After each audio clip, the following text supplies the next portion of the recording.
Welcome to the series Falling and Rising, Public Monuments and Cultural Heritage in a Time of Protest from the Edith O'Donnell Institute of Art History at the University of Texas at Dallas.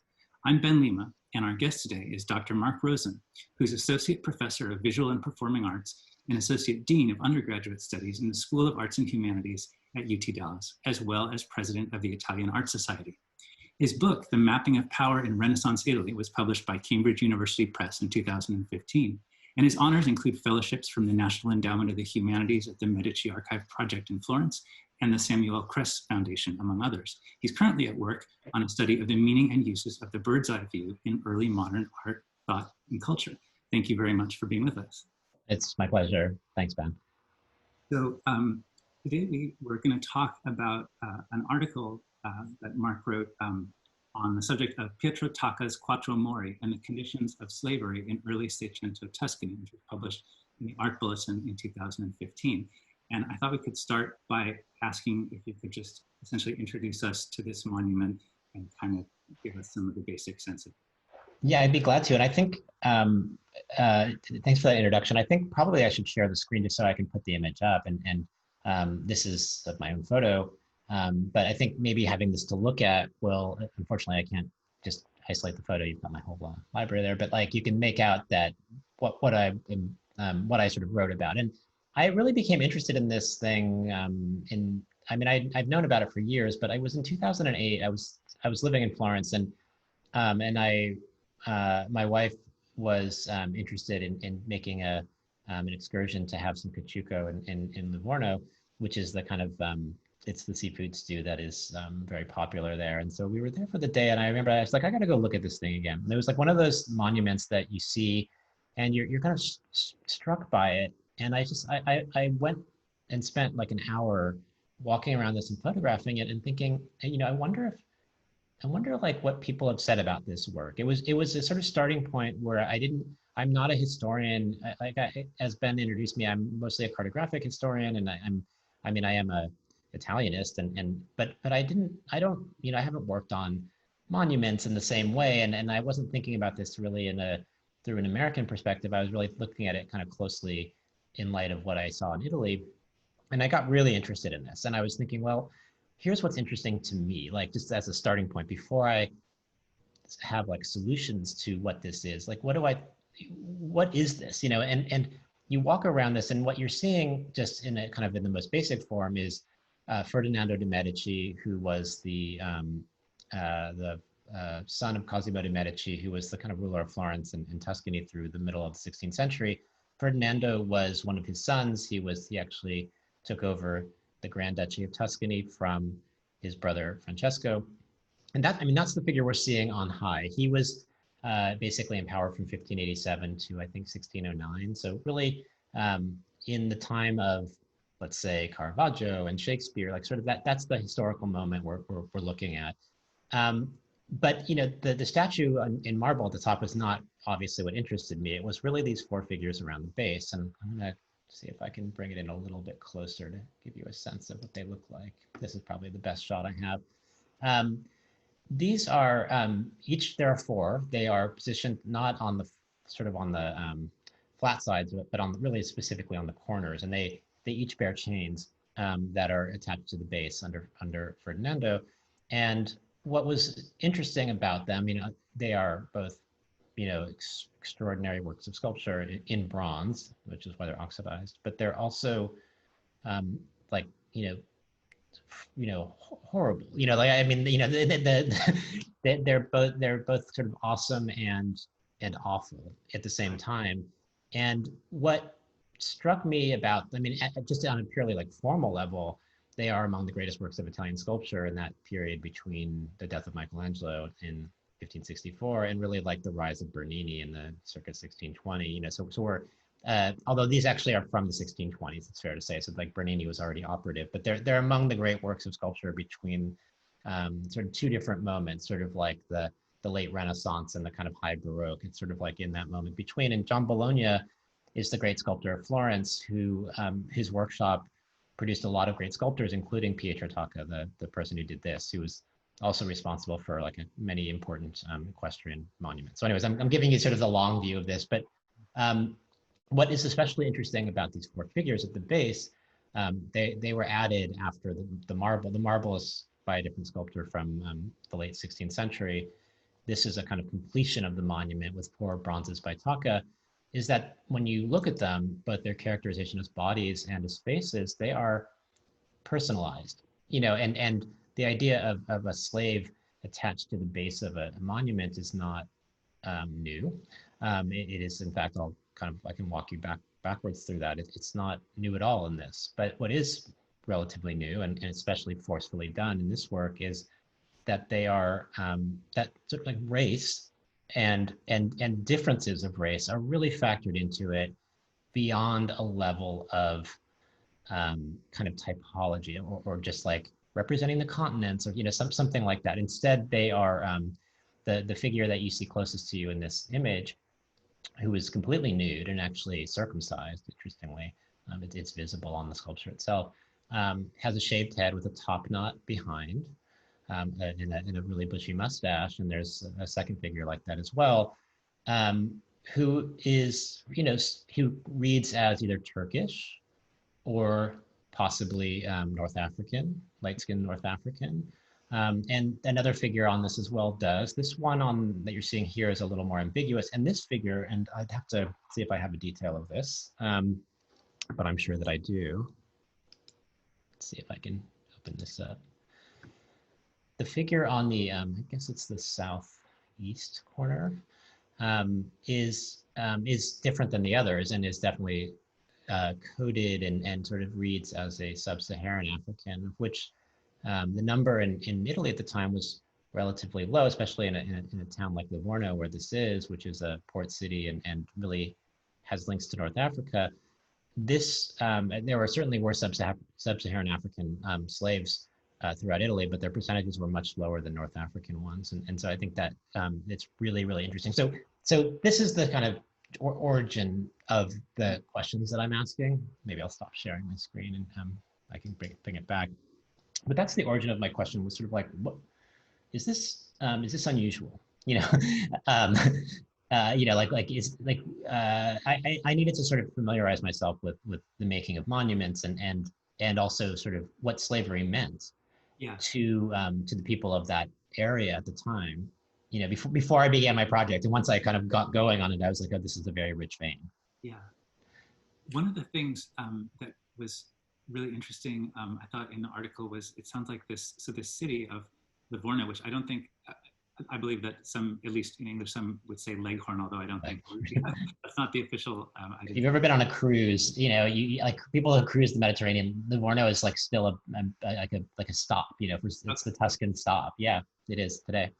Well, so apparently not that long before there were, I guess, something only like 500 people, or it was a very small place, and then it was developed as a port city. And it sounds like the actual people in the city you describe in terms of their different religions and different backgrounds, and it was like kind of thrown open to lots of different people to come in on the one hand, but then on the other hand, that there was also the slave quarters for when they were not aboard ship was also a very prominent situation. So I thought this kind of contrast between, on the one hand, seemingly a kind of pluralist community, but on the other hand, one that's so dominated by this, it must have been a kind of, the viewer situation must have been fairly complicated for someone who was looking at this at the time and trying to see what it meant.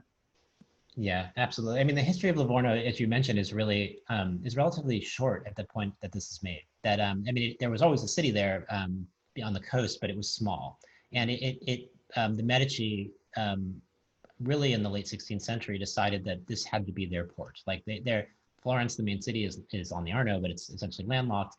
Pisa, which is not far from Livorno at all. So Pisa, which is the mouth of the Arno, it's like 10 or 20 miles north. It was not navigable anymore for heavy traffic, and so Livorno becomes the sort of offloading area, and they pass a bunch of laws in the ways that are very similar to what other port cities have, like Marseille or Civitavecchia, which is the kind of papal port, or Naples has some degree of this, and some of the North African cities as well.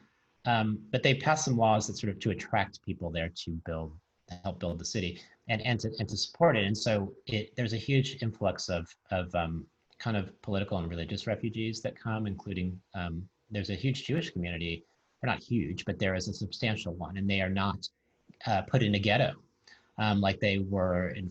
So because we're talking about the ghettos, the sort of formalization of the ghetto as a structure in Italy it really happens under Paul IV in the 1550s. So if you live in Florence, you are sort of in a city within a city that's walled and it's closed off at night. But in Livorno, they didn't actually have that. They had a neighborhood, but they didn't have a kind of enclosure. But you get Protestants and there's a law that's passed that sort of says who they're welcoming. But one of the things that really becomes evident and kind of drives a port city is just the number of ships and cargo that comes through, and the powering of the ships of the Tuscan fleet is essentially through slaves. And so when we're talking about and I think that's kind of an important thing to think about in terms of this monument. When we're talking about slaves and captivity, we're the majority of not all of them. There certainly are such thing as domestic slaves, but the kind that you would find in Livorno, the vast majority were galley slaves, and they were not bought by traders, and they were not the same way that sort of an American colonial slave would have been purchased and brought over. The circumstances of how they became slaves is different, and I wouldn't want to parallel it to America. I mean, there are horrible stories for sure, but I would say that it's different, and the majority of the slaves that we know of, and probably the kinds, certainly the Turkish or North African kinds that you're seeing here, were probably captured as prisoners at sea on a ship that was at some kind of struggle, and from most likely an Ottoman ship. Those were the kind of the waters of Tuscany and the waters of the Mediterranean. The most contested spaces were often between the Ottomans and it's not just the Tuscans, but it's the Venetians, it's the Genoese, it's a number of different fleets. There are North African, there's the kind of Barbary coast and the Algiers and places like that have certainly their own ships and their own slave systems as well. So I mean, it's not located just in Western Europe. It's also in North Africa that there's a sort of quid pro quo. And in popular culture there are traces of this. So I mean, like if you like Cervantes, the author of Don Quixote, was actually he was quote unquote a slave. Like he was much higher born than the typical person who would be slave. And when he was captured on the ship and taken to, I forget if it was Tangiers or Algiers, earlier than this monument was made. It was like in the 1580s, I think. And he spent time, I don't think he had chains on, but I think he was kind of loose captivity in North Africa for a couple of years, and so I mean that's the famous case. And there are other cases like Orhan Pamuk has written a novel called, I think it's his first novel, and I think it's called The White Castle, if I'm not mistaken, or I could be just confusing that. But the first of his novels is a short novel about, I believe, a Venetian who is captured and basically a kind of palace slave / confidant of the Sultan in Constantinople. So I mean, when we're talking about slavery, we're often talking about ones that are definitely doing terrible physical labor, but it's often there are many cases where that slavery is not lifelong. They're not born into it. It's usually very male. There are many cases where they're released kind of in mass exchanges of slaves from one side to the other. And then there were people on these ships that were just kind of debtors and gamblers and things who kind of were working off their crimes. So like that, there was sometimes some mixing by kind of class and race, but it was a horrible life. Like there's no doubt, but that's what we're kind of seeing in these monuments. So it wasn't hereditary, and it wasn't based on a strict color line in terms of like in the United States. No, there wasn't a caste system, and I think that actually, if you read the records carefully, and I tried to do this when I was doing the article, it's been a little bit since I've looked at these, but the records of how they're by race even are a little bit vague. that they don't always know where they're from or who, they sort of, they really make it hard to determine the origins of these people. And but there aren't families, like, so when you think about a plantation in the South in the US, there'd be generations, and there'd be women and children.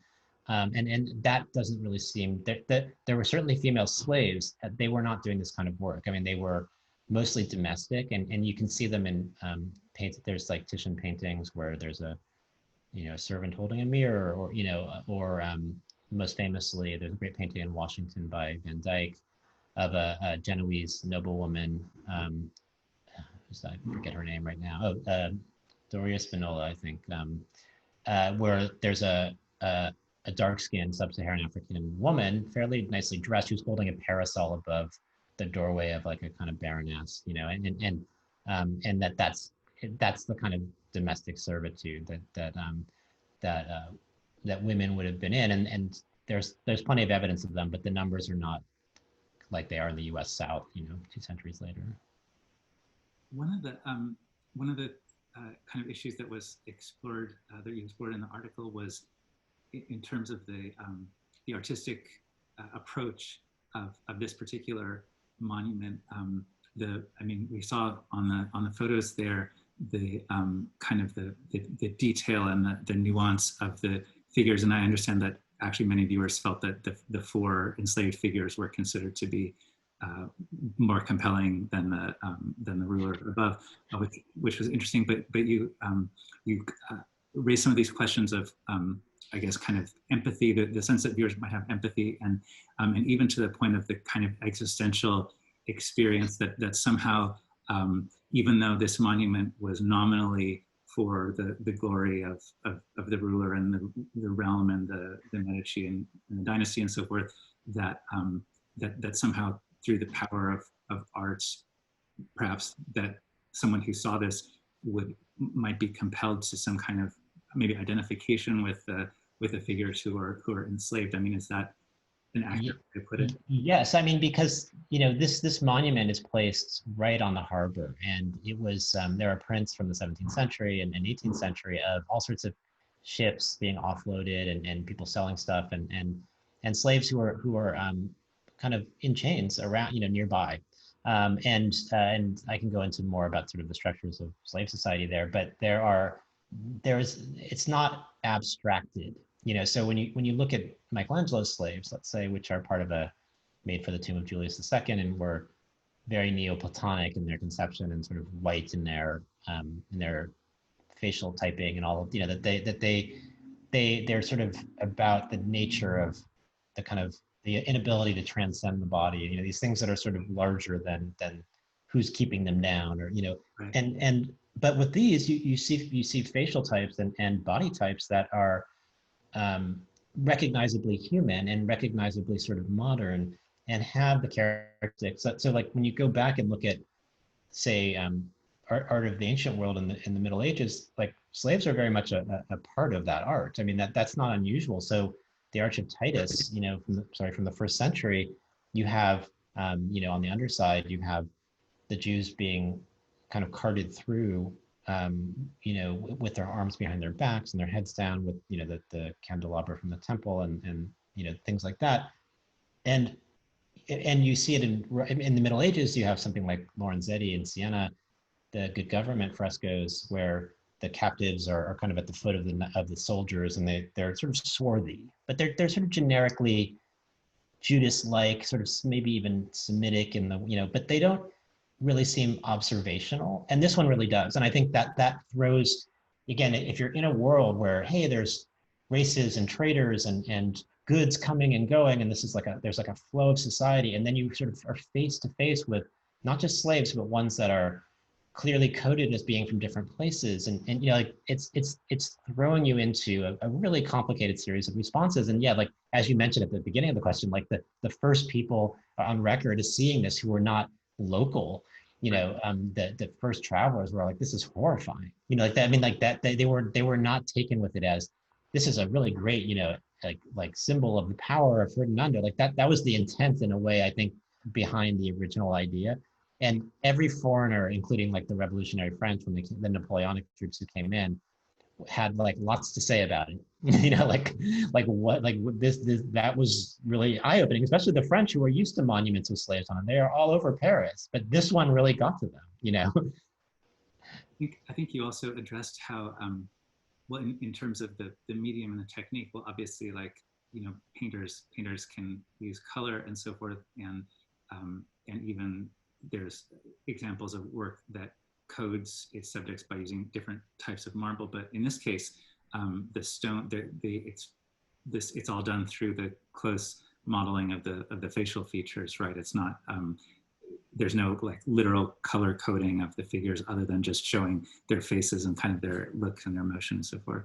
That's true. I mean, Kirk Savage makes a really good point to this. Like in his, like, I think I had been reading that when I was sort of putting this together, Standing Soldiers, Kneeling Slaves, which is, about the kind of the liberation monuments post-Civil War that are put up. And it was really a prescient book. It was, I think it's at least 10 years old, but it was, it's a really like smart, political read of kind of the intent behind these monuments. And one of the points he makes is not of the American versions of these monuments. And one of the points he makes is that bronze in particular is challenging. It challenges the idea of how to portray race. Like it is both encoded and also problematic in the actual medium. And I'd say that Tacca is, his other monuments, of which I mentioned there are many, like there's the Henri IV in Paris on the Pont Neuf, which is the one that's destroyed in the revolution, but the slaves at the base do survive, which are not by Tacca. He does the, sort of confusingly, he does the horse and rider, but not the base figures, and the base figures who are by Francavilla, I think, like those are in the Louvre now. But there are other royal monuments that are pulled down. So Tacca also does in Spain. He does Philip IV, the patron of Las Meninas. He does, I think, Philip II as well. Like he's involved. He's also does in Santissima Annunziata, Ferdinando, the person who's in marble on this monument. He does them in bronze on a horse. So he's very, very much involved. And I can't think of any of his other monuments that really play upon the medium and kind of and race and features, but mostly because his subjects are, at least in most of his works, are powerful men, who are used to being portrayed rather than, in this case, sort of anonymous representatives of a kind of class of people. And so I again, like when this was the kind of project where the historiography is really important, like we're in the sense that like, I would not just go in there and say like, here are the original documents about why it was made, and here's what it means. Like, I think you have to read it through centuries, because the meaning of slavery changes, and the idea of like the living ruler and the sort of abstracted, bodies that kind of that define him around, like how those are read really changes. And I think even during the recent protests, Europe had their protests as well. And in Livorno, there was, I found some local news about this, that there were manifestazioni, these protests around this sculpture. And I don't think there was a serious question about like the removal of them, but just it's clearly a locus of activity around the idea of, and especially because Italy has changed, the composition has changed so much of their society in recent years by immigration, that like I think it became a real interesting locus point of activity in terms of protests and thinking about its past and its own racist past. I think that it was sort of a healthy conversation to have. Just kind of maybe like following up or expanding on that a little. One thing that was very striking, I think, at the beginning of the article, I guess in 1799, one of Napoleon's generals arrives and basically, I guess, kind of denounces that this looks like tyranny and servitude, and is highly critical of this monument. And I think that sounds like a fairly kind of Enlightenment kind of perspective, or I don't know if it's fair to call it anti-slavery, but I was curious, in the you just spoke about the present time a moment ago, but thinking, I guess, from the whole sweep of time from when, in the early 17th century, slavery was a fact of life, essentially around the Mediterranean, the Muslims and Christians, and like slavery was essentially ubiquitous.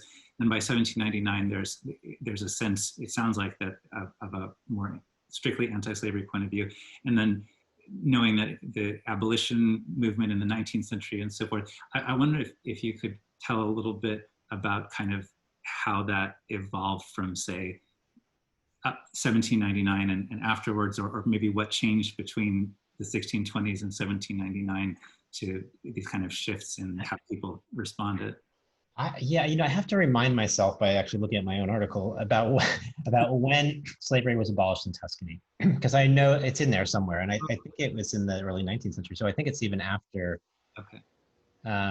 Well, because we're really talking about the end of the Grand Duchy. So maybe it happens right at this moment. Yeah. But slavery had continued on in Livorno for those years, although I think that the kind of powering of the fleets by slave power, I think, changes. Like, in fact, when I was doing research for this, there's some really great historians of the Mediterranean, like Robert Davis at Ohio State, who had a lot of data about the number of people who were spending the night, a number of like slave galley crews who were spending the night in various places, and how many exchanges were being made of groups of prisoners. And there was a real spike pretty close in time to this monument. So I think we're really at the age of contesting the Mediterranean waters. Like this, that defines the moment the monument is made. And I wouldn't say that changes, but I wouldn't say that ever completely goes away. But I'd say that the naval powers are focused on further reaching things, and like that certainly the kingdoms are, maybe not so much the smaller Italian states, but France is thinking abroad, Spain and Portugal are thinking abroad, and England is, and so I think that we're really looking at a moment when it was really present. And before I sort of jump to sort of how it evolves over time, the one thing I wanted to mention, which is like a major part of the research that I did, was about sort of the structures in Livorno by which slaveries were visible. And what Livorno had, and which a number of other cities, including Tangiers and Civitavecchia in Italy, had, were these sort of slave prisons that were, these, and they don't survive anymore. They were all destroyed, but there are floor plans of them, and we know sort of the numbers of people they could hold. And they were essentially like, bare bones, locked dormitories by which a ship that came aboard and was unloading its stuff would kind of house its crew. I mean, forcibly house their crew, and sometimes for as many as a couple of weeks.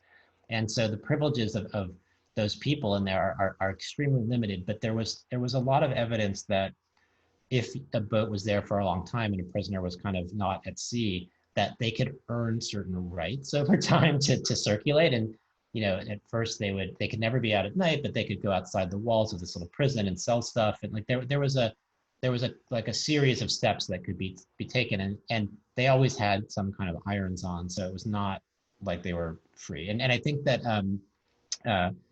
Livorno seems to be a place where actually in those circumstances that those who were slaves and bound actually had more freedom to circulate, let's say, like freedom being like in heavy quotation marks, but they had more or fewer limitations on their ability to move beyond a very limited space. And I think that they all, I think there was a general agreement among the accounts that we have of slaves that a night there in what's called the bagno, which is a word meaning bathhouse, but that's what they call them, was better than being on a boat, which was, it was more spacious in the bagno. It was, you weren't catching the same diseases from the person like sleeping 2 feet away from you. Like there was a little bit more space there, and and actually there's ample evidence also that the slaves were allowed to practice their own religions. There was even for a time a mosque in the bagno and there was also Christian altars because slave crews were sometimes gamblers and again people who were prisoners. So that again, it's hardly a rosy picture, but I would say that like the comparison with the life of a kind of Southern America, like a slave in the South of the U.S. is really probably not super productive. So I think that the Enlightenment, so kind of moving forward in time, I think that the realities of slavery as it was sort of understood abroad back in Central Europe, and also perpetuated in the name of Western Europe, I think sort of causes like a slight reexamination of those things. I don't think Italy ever really found its way to equality before the 19th century on any of those things, but I just think there's a much smaller, it dwindles, and certainly the kind of tit for tat trading of galley crews and things, I think really just I don't think it disappears, but it's much less of a factor in the late 17th and early 18th century. I mean, again, I sort of conclude my study really in Tacca's time through about the 1630s in terms of like what I'm talking about in Livorno, but again, and in the city, it still does. I mean, what's frustrating about Livorno is it was heavily bombed in World War II, and it doesn't like that. The aspect of the city that may help us to understand how the port looked and like originally, and how the slaves lived, how the Jewish populations lived, all the others. It's really been rebuilt. I mean, there's old photos and things, but the modern city is pretty ugly because it doesn't maintain its old character at all. And again, like maybe some of that good riddance, but some of it would be really helpful to historians. And there's a very healthy crew of historians, early modern historians in Italy, who think Livorno is like a totally rich vein. And I think that I get it. Like I think port cities, especially ones that are kind of forming themselves, are incredibly rich. And in terms of the artistic culture, like surprisingly, like I mean, this is the most important thing in the city, for sure. I mean, there's good fortifications built by notable people, but in terms of like the great painters from Livorno, you sort of scratch your head until you get to Modigliani. You have to get to like like the turn of the century. To I mean, I don't think there's bad painters, but it's like the greatest artist known to sort of been born there is Modigliani much later. Yeah. Yeah, it's like a I honestly was unaware of anything at all about the city until reading your article. Other than that one fact that being Leghorn, you're right. I mean, sometimes you see it as Leghorn, yes. I mean, and I think people who are kind of dumped there on a cruise ship to get a bus to Florence or find it sort of to be a typical Nowheresville, like big industrial port area. And which is definitely not untrue or unfair to its historical character. It's just a modern version of that. Yeah. It was never pretty and scenic in the way that we think of a city from that time could have been. Yeah. I know this is a bit of a tangent, but listening to kind of that description, it just reminded me. There's I think maybe it was in Harper's an article by George Saunders about a visit to Dubai, where he I think it was Dubai, where he goes wandering around and the conditions for a lot of the labor, I mean, it's not literally or technically slavery, but they're very desperate position. They're flown in from all over, especially South Asia, and they're under fairly desperate conditions. And then he walks a few steps away and there's people coming out of a $20,000 a night suite. And anyway, I thought that that's a little different, but the sense of the environment, the port city, and the kind of tensions, I thought were really fascinating in the article. Yeah, I mean, I wish I could link it more to American monuments. I mean, I don't, I think that the thing that you mentioned, that, how I begin the article in 1799 with an Enlightenment Napoleonic general coming in and being sort of horrified by this and saying, like, here's what we should do. We should knock the marble down. We should get rid of Ferdinando. We should unchain the slaves, which is, we should do these symbolic things. And we should also create a figure of liberty atop it, sort of like a new figure. And then, all the while reading these things, you're probably thinking, well, like, what does liberty look like? I have a pretty clear sense of what liberty looks like to a Frenchman at the time, but that there had to be this sort of benevolent, like protector figure who would enable that, and I think that's, and even to the 19th century, when people are reading it, they always try to sort of see stories in it, like, again, like the Four Continents or a father and their sons, or that there's a sort of narrative, but I think that people were a little bit reluctant to examine it closely as this is like this is brutal, you know, like this is like a pretty like we can like maybe we should not remove it from the realm of the documentary just to the to this kind of sphere of idealization or form, or you know, like that they're, and you know, which it's tempting because it is, they are remarkably, I mean, that sculpture, they should be in the textbooks. Like I think that we should, like I don't think they've been withheld from them, but I would, you know, I think anybody who's studying early 17th century sculpture should be looking at these. Like they are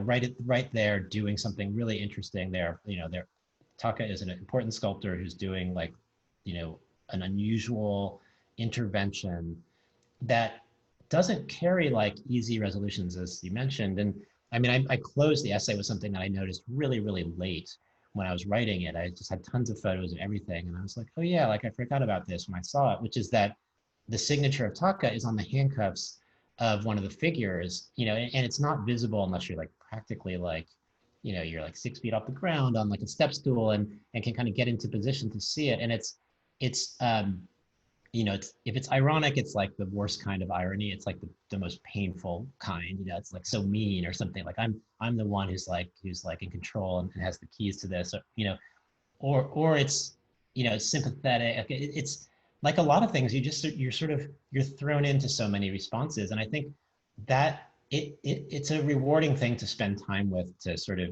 try to, you know, finding words for what those responses mean, where they come from, how they work out. I think like that was a, like I hope to find other, you know, other things to look at that have so much that can kind of, you know, pull so much out of you, sort of, they sort of demand so much of you. So it's like it's a, you know, it's very worthy work of art, even though it's perpetuating all sorts of conflicting and you know, and hurtful potentially statements. So like what you know, what more do you want, in a way, if you're gonna do something like this, than to kind of go through, to have so many emotional responses at once. Yeah. You know, I mean, that it can't always be pleasant. And I think that the assignment, one other thing I should mention, and I also go into this a little bit, is that, you know, the question of portraiture is really important. You know, like, are these real people, like specifically real people? Like, can we identify them? And there's these kind of legends that all around the sculpture have sprung up locally in Livorno, that there's a figure of Morgiano. This is Baldinucci, who's a, you know, historian of art from the later 17th century. In his Life of Tacca, says, like, he's kind of writing the biography of Tacca. It's like 50 years after Tacca's dead.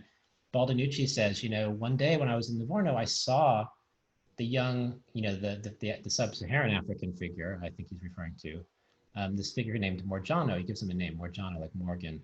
And he says, I came across him and I recognized him even as an old man from the figure that the beautiful like version that I see over there. So he, and that has kind of a huge legend has kind of sprung up around Livorno. There's Cafe Morgiano, and like right near the sculpture, there's all these things named after Morgiano, and like little, and after this like just tiny little like, you know, potentially fictional thing from Baldinucci's life. And that kind of personalization maybe also distances the sort of pain of it. Like I saw this person and look at, he's still alive and he's doing great, and like that this people kind of, and now I'm going to celebrate him by having Cafe Morgiano and Pizzeria Morgiano and all these things surrounding it. But the question of portraiture is important, and like, you know, from the documents we sort of find that Tacca did make a one-day trip into the bagno much earlier, like 1607, like 15 plus years before he begins the sculpting of it, so or the casting of it. So I don't think those two things are really related. I think that time he went to do something in the slave prison to have a look was for something else, probably for a different monument, and that maybe he made notes, but it seems very unlikely that he made that trip. I mean, he may very well have had specific people model for him. We don't have any drawings.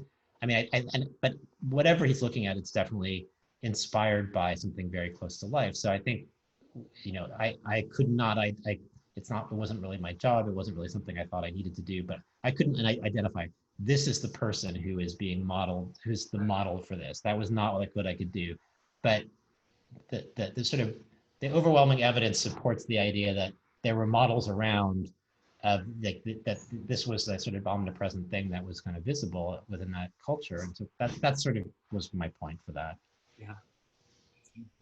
Well, this is the series Falling and Rising, Public Monuments and Cultural Heritage in a Time of Protest from the Edith O'Donnell Institute of Art History at UT Dallas, which you can find at utdallas.edu/art history.